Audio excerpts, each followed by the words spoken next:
Assalamu alaikum dear students. Welcome in class of English of first year and this is Paradise College Shakargarh.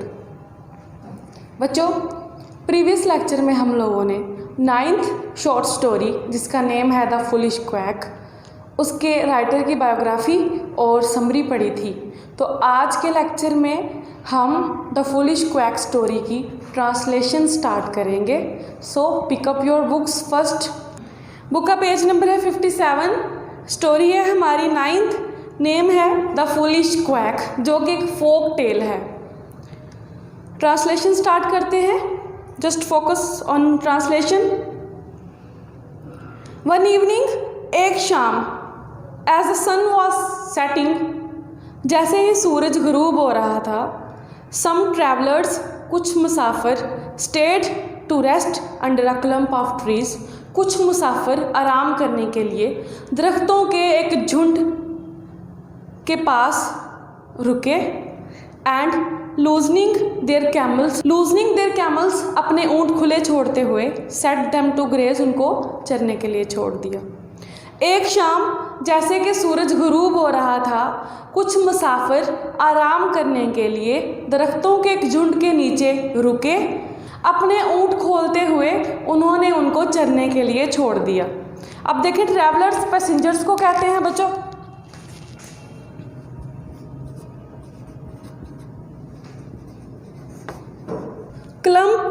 Clump group को, Oasis को कहते हैं, दरख्तों के झुंड को। लूजिंग का यहाँ पे मतलब है टू सेट देम फ्री, उनको खोल दिया, मतलब उनको आज़ाद कर दिया।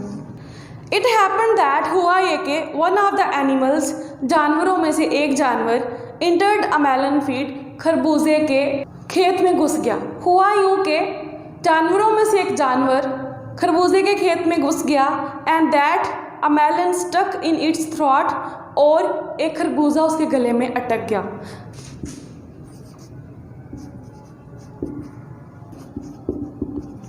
स्टिक करना।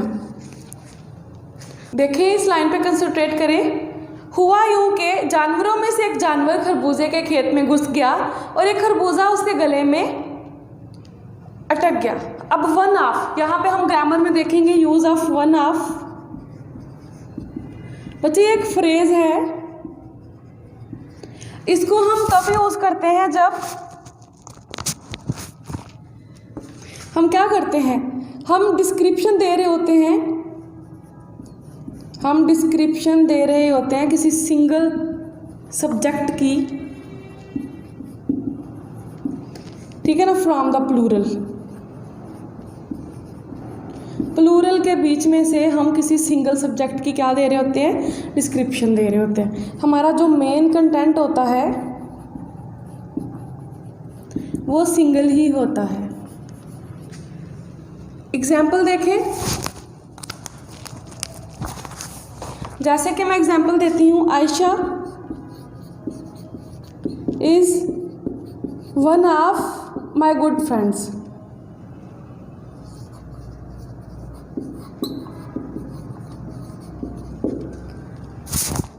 गौर करें, देखें यहाँ पे आयशा जो है, हमारा जो सब्जेक्ट है वो सिंगल है, इस वजह से जो हेल्पिंग वर्ब है वो हमने सिंगल यूज़ किया है।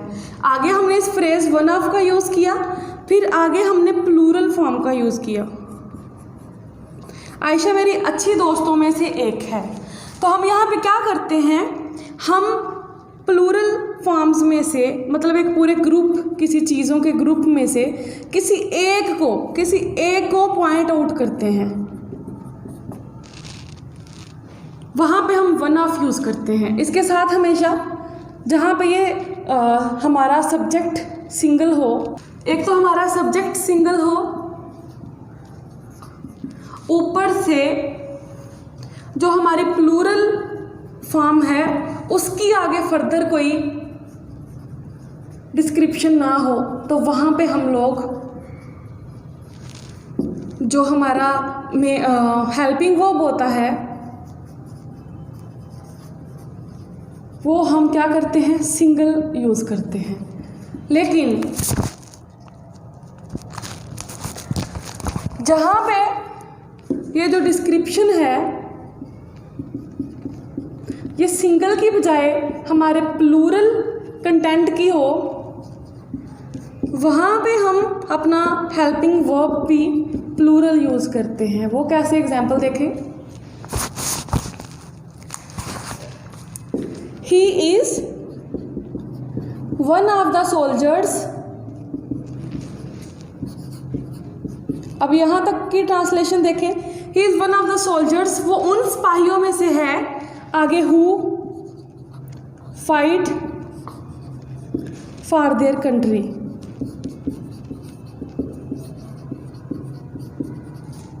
अब देखिए, he is one of the soldiers, यहाँ पे हमारा जो सब्जेक्ट है वो सिंगल है, इसलिए इसके साथ हमने हेल्पिंग वर्ब भी सिंगल यूज़ किया।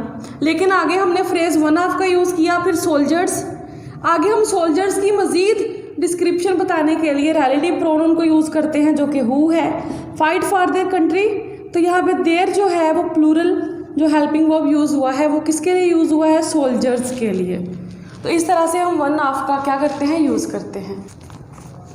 तो यहाँ पे इस तरह से वन ऑफ फ्रेज यूज़ होती है। आगे देखें, अ मेलन फील्ड। मेलन और फील्ड के बीच में जो हाइफन यूज़ हुई है, ये कंपाउंड नाउन है जो कि दो वर्ड्स के साथ मिलके बना है, जिनको हम हाइफिनेटेड कंपाउंड नाउन कहते हैं। मतलब बीच में दो वर्ड्स के हाइफन का यूज़ हुआ है। द ऑनर, मालिक, सीइंग दिस, ये देखते हुए, एंड फीयरिंग, और डरते हुए, टू लूज द एनिमल, जानवर के खो देने से। मालिक जो कि ये सारा देखते हुए और उस जानवर को खो देने के डर से, Tide a blanket round it's throat, उसने उस जानवर के गले के इर्द गिर्द कंबल लपेटा, and then struck the place with all his might, और अपनी पूरी ताकत के साथ उस पर ज़रब लगाई।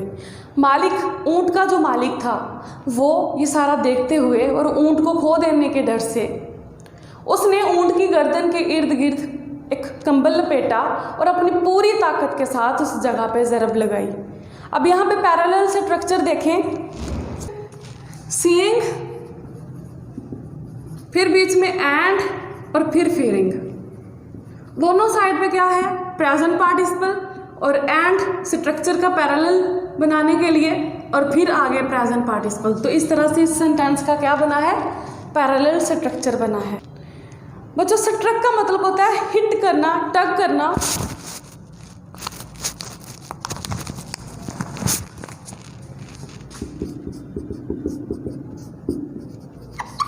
माइट का मतलब होता है पावर, स्ट्रेंथ। इंस्टेंटली, अचानक, the melon broke in the throat, अचानक वो खरबूजा गले में टूट गया। ऑफ द कैमल, ऊँट के, अचानक वो खरबूजा ऊँट के गले में टूट गया। And it was then easily swallowed, और फिर उसको आसानी से निगल लिया गया। सारे की ट्रांसलेशन क्या होगी, इंस्टेंटली, फौरी तौर पे, उसी वक्त वो खरबूजा ऊँट के गले में टूट गया और उसको आसानी से निगल लिया गया। ठीक है, उसको फिर किसने निगल लिया, उसने, ऊँट जो था उसने आसानी से, जब खरबूजा उसके गले में टूट गया तो वो ब्रोक इनटू पीसीज, तो वो पीसीज जो थे फिर बड़ी इजीली उसने क्या कर लिया, गैलप कर लिए। तो सडनली, इंस्टेंटली का मतलब होता है सडनली, और स्वेलोड का गैलप।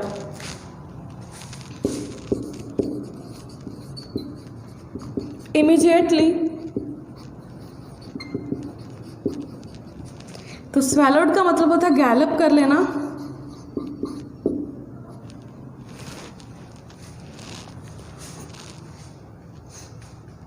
अ सर्टन मैन, एक अजीबोगरीब आदमी, एक अजनबी आदमी, certain mean strange man, who had just come up, जो कि अभी आया ही था। एक अजनबी आदमी जो कि अभी आया ही था। Looking on and observing, looking on ये सारा देखते हुए, एंड ऑब्जर्विंग और मुशाहदा करते हुए, दिस प्रोसीडिंग इस मामले का। एक अजनबी आदमी जो कि अभी आया था, वो ये सब कुछ देखते हुए और मुशाहदा करते हुए, वो इस सारे मामले को देखते हुए और मुशाहदा करते हुए, शोल्डर्ड हिज बंडल, अपनी गठरी को कंधे पे डाला, and going to the next village, और अगले गाँव में चला गया। Pretended that he was a doctor, और वहाँ पे जाके बताया कि वो एक डॉक्टर है। अब इस सारे सेंटेंस को देखें, एक अजनबी आदमी जो कि अभी आया ही था जब ये ऊँट वाला सारा प्रोसीजर हो रहा था, ये सारा मामले को वो देखते हुए, उसका मुशाहदा करते हुए, उसने अपनी गठरी अपने कंधे पे डाली और अगले गांव जाके वहाँ पे लोगों को जाके बताया कि वो क्या है, वो डॉक्टर है। अब यहाँ पे देखें ऑब्जर्विंग क्या है बच्चों, इस सेंटेंस का ज़रा स्ट्रक्चर देखें।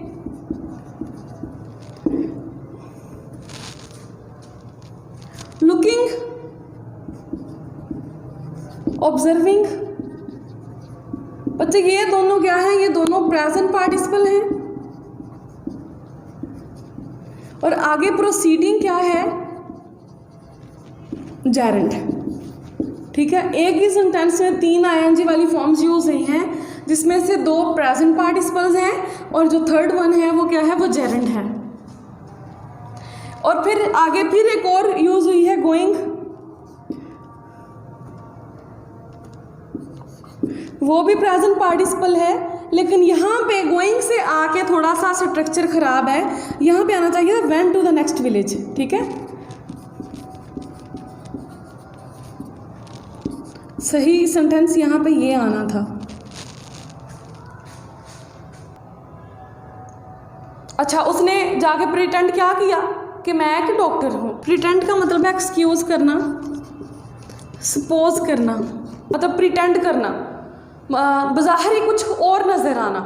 तो वो डॉक्टर नहीं था, लेकिन वो सारा प्रोसीजर देख के उसके मन में एक लालच आया कि मैं भी लोगों का इस तरह से इलाज करके, जिस तरह से इस शतरबान ने ऊँट का इलाज किया है, तो मैं भी पैसे कमाऊँगा। But what can you cure, ask the villagers. गाँव वालों ने पूछा, लेकिन तुम किस चीज़ का इलाज कर सकते हो? I can cure the goitre, answer the quack. Quack का मतलब होता है अहमक अताई, वो जो झूठा डॉक्टर बना था। उस अहमक अताई ने कहा कि मैं गिल्लड़ का इलाज कर सकता हूँ। क्वैक बच्चों फूलिश को कहते हैं, फूलिश डॉक्टर, अहमक अताई। गोइटर, गिल्लड़ बच्चों ये एक गले की बीमारी होती है। An old woman, एक बूढ़ी औरत, whose throat was swollen to a frightful size, जिसका गला खतरनाक हद तक सूजा हुआ था, exclaimed, उसने जाहिर किया, एक्सप्रेस किया। एक बूढ़ी औरत जिसका गला खतरनाक हद तक सूजा हुआ था, उसने कहा, ओ माई सन, ओ मेरे बेटे, if you could only cure my goitre, अगर तुम सिर्फ मेरे इस गिल्लड़ का इलाज कर दोगे, I would bless you for ever more, मैं हमेशा तुम्हें दुआएं दूंगी। एक बूढ़ी खातून जिसका गला खतरनाक हद तक सूजा हुआ था, उसने आके फरियाद की, ऐ मेरे बेटे, अगर तुम मेरे सिर्फ गिल्लड़ का इलाज कर दो तो मैं हमेशा तुम्हें दुआएं दूंगी। फ्राइटफुल साइज का मतलब होता है डेंजरफुल बच्चों।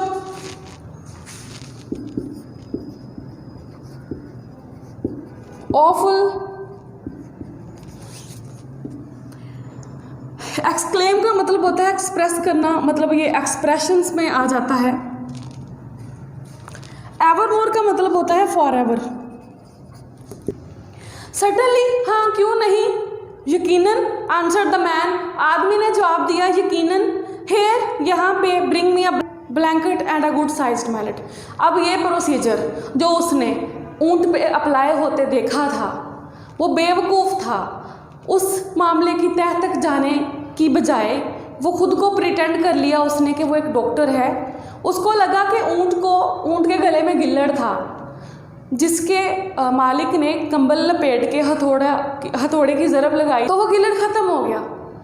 वो बेवकूफ़ था, वो जाके उन शतरबानों से पूछता कि भाई ये क्या माजरा है। शायद उसको समझ आ जाती कि ये गिल्लड़ नहीं था, ये खरबूजा था जो अटक गया था। और वो शतरबान ने अपना ऊँट मर ना जाए उसका, इस डर से उसने ऐसा प्रोसीजर जो है ना वो अपनाया। लेकिन ये समझा कि गिल्लड़ का इलाज कर रहा है। अब बूढ़ी औरत जिसने कहा है कि अगर तुम मेरा गिल्लड़ ठीक कर दोगे तो मैं तुम्हें हमेशा दुआएं दूंगी, अब ये उसका इलाज करने लगा है। कहता यकीनन क्यों नहीं, यहाँ पे मुझे एक कंबल और एक सही बड़े साइज़ का एक हथौड़ा चाहिए। सडनली का मतलब होता है वाई नॉट, श्योरली।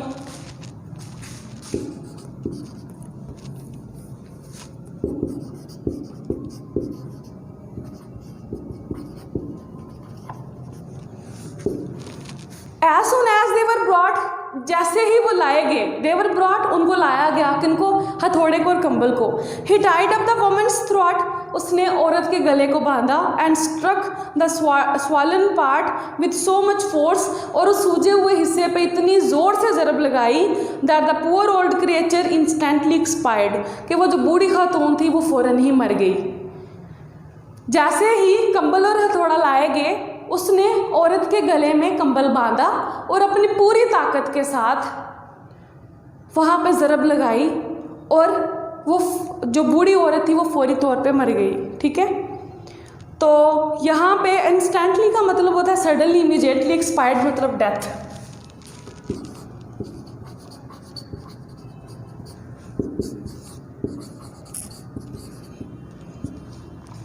बच्चों यहाँ पे एपोस्ट्रोफी का यूज़ किया गया है, तो हम एपोस्ट्रोफी का यूज़ कहाँ पे करते हैं?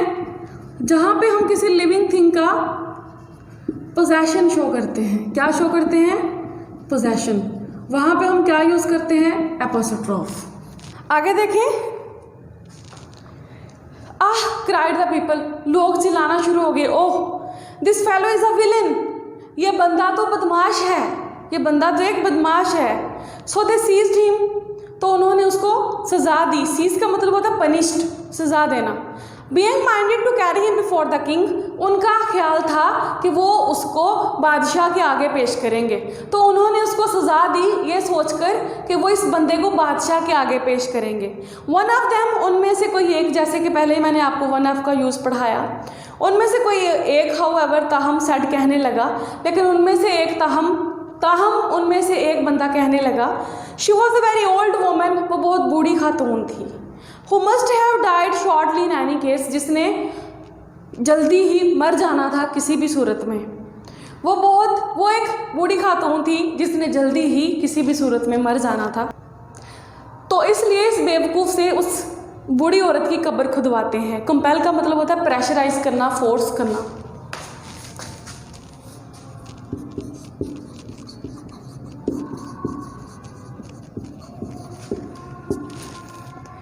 रेस का मतलब है बोस्टर, वो जो बदमाश बंदा था, villain. And then we can beat him, और फिर हम इसको मार सकते हैं, एंड लेट हिम गो, फिर उसको जाने देंगे। कहता है कि इस बेवकूफ़ से उस औरत की कब्र खुदवाते हैं, फिर हम इसको बहुत मारेंगे और फिर इसको जाने देंगे। सो दे टुक हिम, तो उन्होंने उसको पकड़ा, and set him to work, और उसको काम पे लगा दिया। But the ground was so stiff and hard that he made slow progress, तो उन्होंने उस बंदे को पकड़ा और उसको काम पे लगा दिया, लेकिन मैदान जहाँ पे उस बूढ़ी औरत की कब्र खोदनी थी, वो मैदान बहुत ज़्यादा बंजर और सख्त था, इसलिए उसने आहिस्ता आहिस्ता काम किया। स्टिफ का मतलब होता है बच्चों rough, hard. If you don't dig it, अगर तुमने ये कब्र नहीं खोदी, सेट दे, उन्होंने कहा अगर तुमने ये कब्र नहीं खोदी, before the king you shall go and then you will be hanged, तो तुम्हें बादशाह के सामने हाजिर होना होगा और वो तुम्हें फांसी दे देगा, तो तुम्हें फांसी पे चढ़ा दिया जाएगा। फिर उन लोगों ने जब देखा कि ये तो बड़ी आस्ता आस्ता कब्र खोद रहा है, तो उन्होंने उससे कहा कि अगर तुमने ये कब्र ना खोदी तो तुम्हें बादशाह के सामने हाजिर होना पड़ेगा और फिर तुम्हें फांसी दे दी जाएगी। मतलब उसको वो क्या कर रहे थे, उसको डरा रहे थे।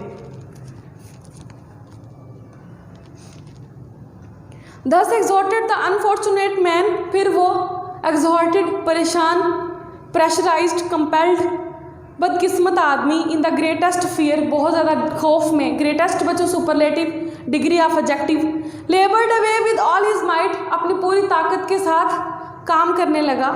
फिर वो मजबूर शुदा आदमी अपनी पूरी ताकत के साथ काम करने लगा, बहुत ज़्यादा खौफ में। एंड एट लास्ट, और आखिरकार, when the villagers saw that, जब लोगों ने देखा कि he had finished his task, उसने अपना काम मुकम्मल कर लिया है, एंड बरीड द विक्टिम, और विक्टिम मतलब वो जो शिकार हुई थी, उसके हाथों मरी थी वो औरत, उसको दफना दिया है, of his mistaken treatment they beat him well and let him गो।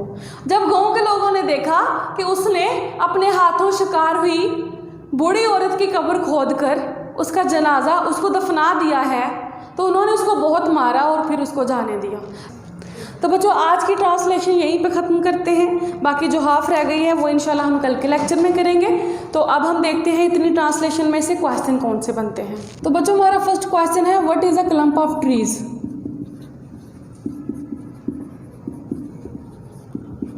ये किसको बोलते हैं क्लम्प? बच्चे ये ग्रुप ऑफ ट्रीज को बोलते हैं, ठीक है ना, जो कि इकट्ठे मौजूद होते हैं टुगेदर। इनको हम लोग एनोसिस भी कहते हैं, ठीक है ना। ये सारे दरख्त जो है ना कि जुट की शक्ल में एक ही जगह पे मौजूद होते हैं, उनको हम लोग क्या कहते हैं? क्लम्प कहते हैं। हमारा नेक्स्ट क्वेश्चन है, what was stuck in camel's throat. ऊंट के गले में क्या फंस गया था? तो हम कहेंगे while grazing in the field, खेत में चरते हुए। Unfortunately a melon stuck in the throat of camel. तो एक मेलन, एक खरबूजा फंस गया था ऊंट के गले में चारा खाते हुए। हमारा थर्ड क्वेश्चन है, what did the quack pretend to cure. उसने क्या इलाज करने का प्रिटेंड किया था? Quack saw the procedure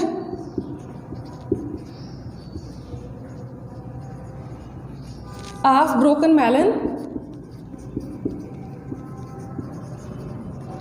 and pretend, फिर उसने pretend क्या किया? He can cure goiter, कि वो गिल्लड़ का इलाज कर सकता है। तो बच्चों ये था हमारा आज का लेक्चर, ट्रांसलेशन और साथ में 4 क्वेश्चंस। नेक्स्ट इंशाल्लाह हम ट्रांसलेशन अगले लेक्चर में करेंगे, साथ में जो हमारे रिमेनिंग क्वेश्चंस हैं वो अटेम्प्ट करेंगे। तो आज के लिए इतना ही काफ़ी। अल्लाह हाफिज़, टेक केयर।